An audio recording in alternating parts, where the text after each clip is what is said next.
Halo teman-teman, balik lagi bersama aku Garisa, absen 14 Dan aku Helena absen 17. di Bakal Bahas Kisah Lama. Bakal seru, bakal nambah ilmu. Nah, Jadi kita mau ngobrol tentang apa nih kan? nah, aku tuh kepo banget sama satu kasus yang sampai sekarang belum terpecahkan ya. Kamu tahu masalah masih itu gak? Tahu dong, itu kasus tentang hilangnya seorang buruh di perusahaan Surabaya kan? Betul banget. Jadi kemarin tuh aku sempat baca-baca. Dia tuh hilang habis menyuarakan pendapatnya karena dia merasa dia nggak dapetin hak yang seharusnya dia dapatkan. Dan cerita tragis banget tuh. Ya sih kan jujur aku dengar ceritanya kayak merinding ya. Ya udah kalau gitu untuk bahas lebih lanjut, gimana kalau kita ajak teman-teman kita buat diskusi bareng dan tentunya jawab rasa penasaran. Let's go. Nah ini dia guys, mereka udah siap banget buat ngobrol-ngobrol tentang kerjaan ini. Tapi kita kenalan dulu nggak sih? Kayaknya kak kurang gitu loh. Itu siapa nih? Dari kakak. Halo teman-teman, saya Vinos, absen 12. Dan saya Wak, absen 18. Aku Cynthia, absen 22. Halo teman-teman, aku Anin, absen 13. Nah, tapi enak nih kalau kita ngobrol-ngobrol. Oke, tadi mau bahas apa Marsinah ya? Yes, Cina nih, aku mau banget jujur ya. Oke guys, sebelum kita mungkin bahas tentang kronologinya nih, mungkin kita bakal kenalan dulu nggak sih sama Marsinahnya itu siapa, terus Marsinah itu kerjanya apa? Penasaran nggak kalian? Penasaran. Boleh nih, mungkin aku mau kenalin dulu nih. Jadi Marsinah tuh sebenarnya tuh anak perempuan yang lahir pada tanggal 10 April 1969. Lahirnya tuh di kampung halamannya dia, yaitu di Ngundo, Nganjuk, Jawa Timur. Nah, masa kecilnya dia tuh sebenarnya agak kasihan. Marsinah tuh akhirnya tinggal sama nenek, bibi, sama pamannya. Nah, karena dia tinggal sama orang lain setelahnya, bukan keluarga intinya dia, akhirnya dia tuh punya utang budi kayak buat sekolahnya dia tuh dia harus pintar. Nah, dia di sekolah itu juga dikenal sama orang yang rajin, orang yang ngerjain tugasnya tuh nggak pernah lelet gitulah pokoknya. Nah, dia tuh punya mimpi buat masuk fakultas hukum. Nah, tapi karena kondisi ekonominya itu, akhirnya dia tuh nggak bisa masuk fakultas hukum. Tahun 1990, dia tuh pindah ke Sidoarjo. Nah, itu kerja di PT CPS. Nanti PT CPS kan yang tadi disinggung sama Helena kan. Nah, si PT CPS ini, dia tuh kerja jadi salah satu buruhnya lah. Dia tuh termasuk buruh yang cewek yang vokal, membela hak asasi manusia dari para buruh, dari teman-temannya juga. Nah, sebenarnya kan aksi Marsinah itu tahun 1993. Nah, sebelumnya tahun 1992 itu sebenarnya pemerintah itu ngirim kayak edaran namanya KDH tingkat 1 Jawa Timur nomor 50 tahun 1992. Dia tuh ngirim surat dari pemerintah, ngirim surat ke PT CPS itu buat naikin gaji para buruhnya sebesar 20%. Nah, cuman si PT CPS maupun perusahaan-perusahaan luar juga itu tuh nggak mengindahkan perintah dari si pemerintah itu. Nah, dari situ kan jiwanya Marsinah yang vokal itu kan akhirnya merontak. Dia tuh mau membela hak-hak dari teman-temannya itu. Akhirnya sekitar tahun 1993 tanggal 2 Mei dia tuh rapat sama beberapa temannya menyuarakan gimana sih si hak-hak asasi manusianya itu. Akhirnya diputuskanlah pada tanggal 3 Mei dia tuh dan dia dan beberapa teman-temannya itu ngajak buat ayo teman-teman kita mogok kerja. Kan dengan dia mogok kerja kan otomatis sih PT-nya kan juga gak bakal jalan kan. Nah, akhirnya pada tanggal 4 akhirnya tuh mogok tuh kerja. Udah mogok kerja akhirnya ada kayak kegiatan kalau zaman sekarang ini kita kayak demo ya atau unjuk rasa. Nah, itu mereka tuh masih 12 tuntutan. Ada beberapa tuntutan yang sebenarnya yang terkenal itu yang kayak naikkan gaji dari 1.700 per hari jadi 2.250 per hari. Terus ada kalau misalnya namanya gaji tunjangan, itu kalau misalnya kita libur, itu tetap mereka digaji setiap hari liburnya itu kurang lebih sekitar Rp550 pada zaman itu. Kan itu lumayan besar ya. Dari ke-12 tuntutannya, 11 itu sebenarnya dikabulkan. Udah clear, kayak yaudah 11 aja nggak apa-apa gitu loh. Kan unjuk rasa itu dari tanggal 3 itu mulai dari ngasih pemerintah buat temen-temennya mau kerja sampai tanggal 5. Tapi 5 itu udah kayak oke udah selesai. Tanggal 5 itu kurang lebih jam 1 siang ke-13 temennya ini dipanggil sama Kodim, diamanin sama Kodim tempat. Cuman si Marsinahnya sebenarnya udah gak ikut. Nah, karena teman-temannya ini tuh dianggap kalau dia tuh minta temennya lah buat kayak ayo nggak usah kerja kan sebenarnya kan kegiatan mogok kerja itu kan disuarakan dengan diam-diam kan. Tapi akhirnya kayak si pihak Kodim itu mikirnya kalau mereka tuh emang yang menyuarakan tuh kamu udah berhenti kerja aja nggak usah kerja. Tanggal 5 juga Marsinah tuh sempat datang ke Kodim, tapi dia nggak ketemu sama teman-temannya. Dia dapat kabar kalau ternyata mau ditangkap. Terus mereka tuh tanya ke Kodimnya si Marsinahnya ini, ya kayaknya gimana teman-teman saya. Nah, di situ si Marsinah itu dengar teman-temannya itu disiksa gitu. Terus si petugas Kodimnya tuh ngomong kayak gini. Masalah kamu demo-demo lagi, kamu kalian semuanya absen keluar aja. Maksudnya keluar dari PT CPS gitu. Kalau enggak, dan saya yang di dalam. Cerita Marsinah tuh pulang setelah dia dari Kodim tuh dia pulang tapi pulangnya ke kos temennya. Terus jam 10 malam tuh Marsinah akhirnya pulang. Terus dia ngomong sebenarnya ke temennya kalau dia mau cari makan. Jam 10 itulah itu adalah detik terakhir di mana dia kelihatan dia masih bernyawa. Tiba-tiba dia tuh ditemuin udah nggak bernyawa, jasadnya tuh ditemuin di Nganjuk di salah satu gubuk di tengah sawah gitu. Nah, setelah diselidiki tertangkaplah 8 petinggi CPS dari yang punya, terus ada juga kepala personalia, ada juga staff-staff, satpam dan lain-lain, ditangkap semua dibawa ke Polres. Tapi habis itu dibebaskan lagi karena pengakuannya mereka tuh dianggap tidak sah.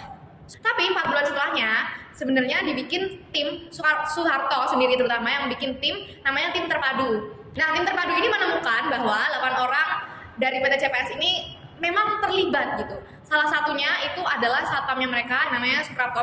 Dia tuh bekerja di bagian controlling. Dan pada tanggal 5 Mei tadi, kali dia kelihatan, itu sebenarnya dia dijemput naik motor dari customernya itu ke pabrik. Terus habis itu di pabrik itu dibawa pakai Suzuki Carry putih, mobil Carry, ke rumahnya Yudi Susanto. Yudi Susanto ini yang punya PT CPS. Habis itu Marsina disekap di kamar pembantunya selama 3 hari, diikat tangannya sama kakinya diikat di kursi lipat, terus mulutnya juga disumbat, terus disiksa selama 3 hari.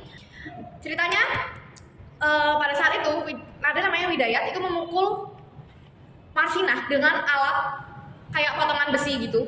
Kebayang dong seberat apa, dipukul sampai Marsinah tuh nggak bisa ngelawan gitu, dia udah nggak berdaya. Terus dia ditugaskan untuk nyetir mobilnya dan membuang tubuh Marsinah ke nganjuk. Kan Suwono tuh masih diminta buat mukul kepalanya Marsinah, dan di situ mukulnya tuh ngakunya sih pakai balok kayu gitu ya teman-teman. Terus yang mukul tuh nggak cuma satu, tapi di situ ada Suwono, Suprapto, dan Budi Wuryanto. Sampai dipastikan dia nggak bernafas, terus biar nggak mencurigakan, kematiannya itu tuh, jasadnya itu tuh ditempatkan dengan posisi duduk. Nah, setelah jasadnya ini ditemukan, kan pasti dilakukan otopsi dong. Otopsinya itu sebenarnya dilakukan lebih dari sekali. Yang pertama, hasil otopsi pertama itu ada bekas ikatan di pergelangan tangan dan kaki.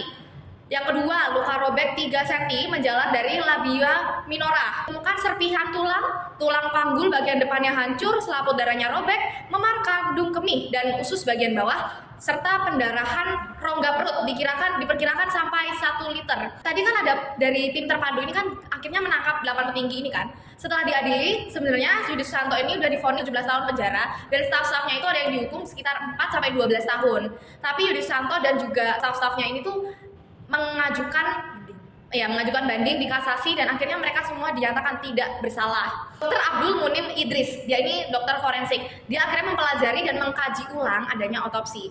Nah, tadi kan ada otopsi pertama. Setelah dilakukan otopsi pertama, itu sebenarnya mereka ada juga otopsi kedua karena dianggap kayak kurang lengkap gitu. Otopsi keduanya, yang pertama itu hasilnya ada tulang panggul bagian depannya hancur, tulang kemaluan kiri patah berkeping-keping, tulang kemaluan kanan patah, tulang usus kanan patah sampai terpisah, tulang selangkangan kanan patah seutuhnya, labia minora robek, dan luka di bagian alat kelamin serta pendarahan di rongga perut. Menurut saksi ahli Dr. Abdul Munim ini, ditemukan adanya kejanggalan dari hasil visum yang menurut beliau yang pertama tuh ditulisnya terlalu sederhana, karena cuman kan otopsi itu seharusnya benar-benar di-black dari kepala sampai ujung kaki. Apapun itu ya harus rinci, apapun itu pokoknya harus dilihat. Tapi ini cuman dibuka kayak ya udah gitu, nggak banyak, dan catatannya tuh benar-benar cuman nulis pendarahan di rongga perut. Sementara pendarahan di rongga perut itu tuh bukan alasan kematian, tapi adalah mekanisme kematian.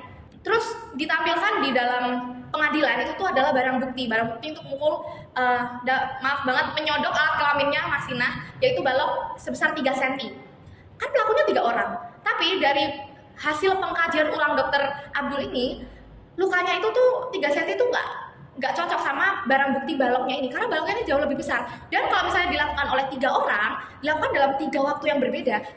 Kalau lukanya kecil tuh nggak mungkin semasif itu gitu loh kerusakannya, karena benar-benar semuanya tuh patah di sini, dan benar-benar pendarahannya tuh sampai diperkirakan 1 liter. Jadi ini tuh nggak cocok sama apa barang buktinya gitu loh.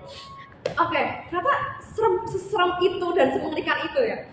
Jujur merinding banget. Dan aku mau tanya, apa beneran orang-orang biasa ya nggak, bawahannya petinggi CPS aja kan nggak mungkin ini nggak sih kalau dikaitin dengan pengkajian ulangnya tadi? Nah, sebenarnya dari kasusnya Marsinah itu ada beberapa teori, di mana yang pertama itu ada si PT CPS, petinggi PT CPS itu kan pasti gajinya besar, berarti mereka tuh pabrik besar gitu loh, pabrik buat jam. Nah, akhirnya teori di situ nyebutin bahwa mereka itu nggak mau uangnya mereka untuk menggaji para buruh itu jadi tambah berkurang, karena kan kenaikan gaji 20% tadi kan. Akhirnya karena dia nggak mau, akhirnya adalah teori ini di mana si petinggi PT CPS ini yang bunuh. Nah, otomatis, tapi kalau mereka yang bunuh sendiri itu nggak mungkin bakal nggak ketahuan gitu loh. Nah, akhirnya ada teori kedua nih, di mana pembunuhan ini melibatkan si pihak-pihak berwenang itu, kayak misal yang bisa megang senjata kayak TNI lah atau Polri, itu kan bisa megang senjata kan, mereka ada hak-hak itu. Nah, akhirnya lah ada teori konspirasi di mana si pihak-pihak yang berwenang ini juga ikut. Nah, tapi nggak cuma sampai di teori TNI doang. Tadi kan disebutin juga sama ada satpam. satpam yang namanya Suwono yang dimajuin jadi kayak dia nih yang jadi kambing hitamnya yang ini loh yang terlibat dalam pembunuhannya seperti yang disebutkan tadi bahwa dia tuh bisa melakukan kekerasan seksual ke si Marsinah itu. Wah ini kayak puzzle banget ya, ini kan kayak banyak banget gitu bisa dihubunginnya. Kayak dari teori petinggi bisa, dari teori yang melakukan pihak berwenang juga bisa. Makanya sampai sekarang belum kepecah ya. Karena sampai hari ini pun ya pengadilannya ya kasusnya masih belum terpecahkan, toh mereka pas ajuin banding akhirnya dibebaskan semuanya, bener-bener bebas dari semua tuntutan gitu, dari yang 17 tahun jadi bener-bener gak punya catatan kriminal apapun. Iya benar, dan itu jadi kayak jadi bahan main-mainnya si pihak berwenang sih, karena kan ada teori juga yang ngomong kalau si pihak berwenang tuh cuma nangkep sebagai kayak oh ya udah kayak aku sebagai pihak berwenang tuh kerja nangkep kasusnya, walaupun padahal sebenarnya yang ditangkap tuh bisa jadi benar, bisa jadi juga salah. Mungkin ada beberapa oknum yang benar, ada beberapa oknum yang juga salah kayak gitu. Oke, ternyata semengerikan itu ya kasusnya. Kira-kira ini ada nggak sih dampak dari kasus ini untuk aspek lain mungkin? Tentunya tuh ada dampak kasus cengkraman ini, Mas. Dampaknya kecil. Yang pertama di sini aku sini mau jelasin ya. Dampak pertama itu bisa menjadi ikon perjuangan buruh dan perempuan yang kerja menjadi buruh. Nah, kenapa kasus masalahnya menjadi simbol keberanian buruh dan terutama dalam perjuangan hak asasi manusia seperti kesetaraan upah, kondisi kerja, dan kebebasan berserikat. Marsinah dikenal sebagai sosok yang berani dalam menyuarakan haknya atau menyuarakan suaranya demi kepentingan bersama teman-temannya. Yang kedua adalah peningkatan kesadaran publik dalam gerakan buruh. Ini setelah kematian Damai 1993 muncul solidaritas buruh yang semakin solid dan mahasiswa di berbagai daerah. Kasus ini memicu kesadaran kolektif bahwa seorang buruh itu perlu dilindungi dan diatur dalam hukum yang adil. Kemudian ada perubahan regulasi dan perlindungan buruh. Kasus ini turut mendorong pada reformasi regulasi ketenaga kerjaan. Yang pertama pada Undang-Undang Nomor 21 Tahun 2000 tentang status pekerja, di mana memberi kebebasan bagi buruh untuk membentuk, bergabung, dan dalam berserikat tanpa tekanan ataupun ancaman dari pihak luar. Kemudian yang kedua ada Undang-Undang Nomor 13 Tahun 2003 tentang ketenaga kerjaan, yaitu yang memperjelas ya tentunya tentang upah minimum pekerja, jam bekerja, tentang cuti, maupun seperti implementasinya dalam kehidupan sehari-hari pada saat Marsinah itu ya. Dan yang terakhir di sini ada dampak sosial dan politiknya tentunya bagi kehidupan kita sehari-hari, terutama di kaum perempuan ya. Nah ini dalam ketenaga kerjaan pada masa terbaru itu dugaan keterlibatan oknum itu tadi memperlihatkan bagaimana kekuasaan digunakan untuk membungkam suara rakyat kecil pada saat itu dan kegagalan pemerintah dalam mengusut tuntas kasus ini. Yang tentunya kasus ini masih berlanjut sampai sekarang tentunya. Dan di sisi lain peristiwa juga membuat solidaritas lintas generasi dari buruh, mahasiswa, hingga aktivis-aktivis yang lainnya yang turut mengkaji kasus ini. Ternyata banyak banget ya dampaknya juga buat kehidupan lainnya, memang sebesar itu ya Mas. Cuma kalau nggak ada Marsinah hari ini buruh tuh masih digaji sangat kecil gitu. Berkat perjuangan Marsinah kayak gitu sampai kita tahu sendiri ya bisa mengerikan apa, bisa sekarang buruh-buruh bisa dihargai lebih layak gitu. Setuju. Nah, selanjutnya nih, gimana sih dampak atau keberlanjutannya kasus Marsinah ini sampai sekarang itu sebenarnya gimana? Untuk keberlanjutan Marsinah itu setelah tugasannya itu sebagai dikenal pahlawan yang punya simbol keberanian buruh perempuan yang membela hak asasi manusia. Nah, Marsinah itu dianggap sebagai pahlawan buruh Indonesia karena keberaniannya yang menuntut keadilan dan upaya layak. Kalian tahu nggak sih kalau hari buruh tanggal 1 Mei itu sebagai hari buruh itu Marsinah? Oh, yang bisa kita rayakan itu? Iya. Kita bahas ya. Nah,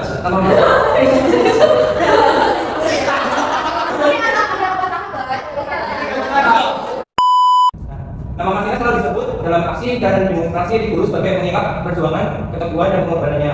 Demi hak pekerja, dengan demikian hak buruh dan Marsinah sama-sama melambangkan semangat perjuangan, keadilan dan kesetaraan bagi seluruh pekerja di Indonesia. Dan ini juga kan sebenarnya ini kan tentang transparansi juga ya. Dari sekarang buktinya buruh sekarang sudah dihargai, kan ini pasti ada transparansi yang sekarang sudah semakin membaik, kan keadilan atau kebersihan manusia yang negara ini sudah semakin diperbaiki gitu. Hubungannya jadi sama UMR sih. UMR dulu mungkin tahun 2225 itu kan bisa jadi dulu kan gajinya cuma 1.700. Sekarang tuh bahkan dulu tuh bisa UMR, bahkan akhirnya bonus kalau mereka tuh kayak lembur, bahkan gaji bisa di atas UMR. Jadi sangat berpengaruh lah ya, kita bisa lihat sendiri gimana kita bisa merasakan. Walaupun kita sekarang belum merasakan, tapi maksudnya di sekitar kita tuh pasti terasa. Soalnya kan sebenarnya ini sudah banyak mayoritas banyak yang bekerja sebagai buruh ya. Contohnya banyak pabrik-pabrik yang menanyakan bahwa orang yang bekerja sebagai buruh itu juga banyak di negara-negara sini. Oke, kali ini kita udah bahas banyak hal mulai dari kronologi, teori, hasil penemuan, dampak hingga keberlanjutan hingga sekarang ini ya kan. Betul banget. Jujur ini berkesan dari fotografer tapi jauh lebih tahu gitu sekarang. Dan terus mengerikan itu dan dampaknya sebuah itu buat buruh di Indonesia sekarang. Nah, kayaknya segitu dulu teman-teman buat kita hari ini. Kita akan gimana nih sebentar.